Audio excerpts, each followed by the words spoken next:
대형 쇼크도 없었는데 10년 만에 최악의 성적표. 이 YT의 뉴스 내용 기사를 우선 확인하고요. 그 다음에 이 기사에 대해서 조작 없는 실시간 국민 여론을 확인해 보도록 하겠습니다. 자, 이 기사. 지난해 국내 경제는 10년 만에 가장 나쁜 성적표를 받아들였다.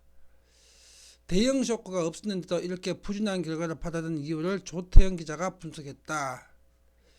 지난 2018년 말에 정부는 2019년 성장률 전망치를 2.6에서 2.7을 제시했다.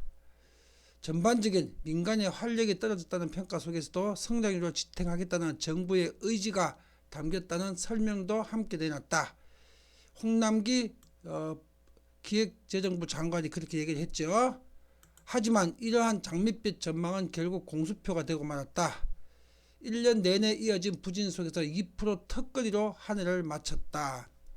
금융위기 직격탄을 맞았던 지난 2009년 이후 가장 낮은 성적이었다. 오일 쇼크나 외환위기 같은 극적인 충격이 없었는데 결과가 나빴던 이유는 뭘까? 가장 큰 이유는 민간의 기여도가 약화했다는 점이다. 민간의 기여도가 왜 약화했겠습니까? 정부가 세금으로 돈을 다 시중돈을 다 빨아들여 버렸죠. 그래서 민간에서는 투자할 돈도 소비할 돈도 없죠. 그게 원인이었습니다. 자, 보겠습니다. 경기가 하강기에 접어든 상황에서 규제 개선 같은 투자 활성화 정책보다는 최저임금 인상 등 경제에 부담을 주는 정책이 잇따라 도입됐기 때문이다. 소비와 투자 같은 기업과 가계의 심리가 너무 나쁘다 보니까 시중에 유동성이 많아도 그것이 실물 경제를 북돋우지 못하고 부동자금화하는 현상이 발생했다. 자, 이 기사에 대해서 지금 이 기사를 보고 화가 난다는 사람이 222명입니다. 지금 구정 연휴라서 숫자가 이 정도지 구정 연휴가 아니었으면 이게 5, 6천 명이나 8천 명쯤 됐을 겁니다. 구정 연휴 기간이라서 사람들이 쉬느라고 많이 이렇게 기사를 들어서 못 보고 있습니다. 이 기사를 보고 좋아요, 문재인 정부가 잘했습니다 한 사람이 1명입니다. 그리고 이 기사를 보고 분노를 하는 사람이 222명입니다. 이게 조작 없는 실시간 국민들의 여론이고 민심입니다. 143개의 댓글을 달렸는데 구정 연휴가 아니라면 1400개나 한 3000개 정도가 달렸을 겁니다. 근데 지금 구정 연휴라서 대부분 사람들이 지금 아직 이렇게 기사를 못 보고 있죠. 이 기사를 확인해 보겠습니다. 댓글들을. 핵 보유보다 무서운 문재양 보유국이다. 252대 7입니다. 공감이 252명입니다. 비공감이 7명입니다. 이것이 조작 없는 진짜 국민 여론입니다.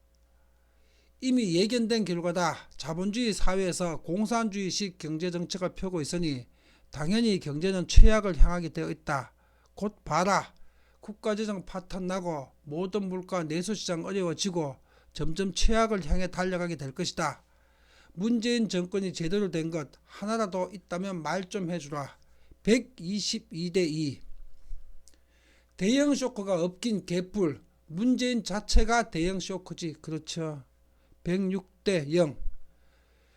죄앙 정부에서 뭐 하나 되는 게 없네요. 4.15 제대로 투표해서 좌빨들이 날뛰는 것을 삭을 자릅시다.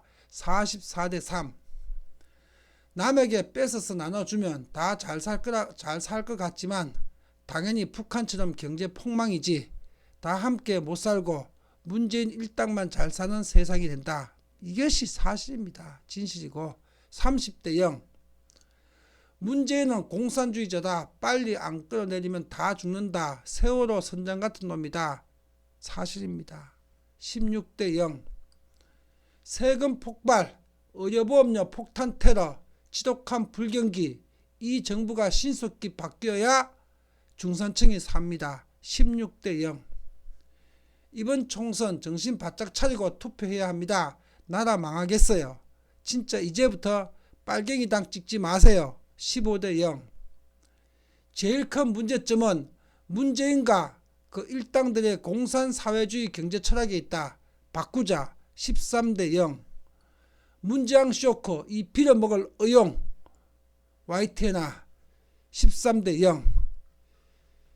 자, 국민 여러분, 이것이 조작 없는 순수한 국민 여론이고 민심입니다.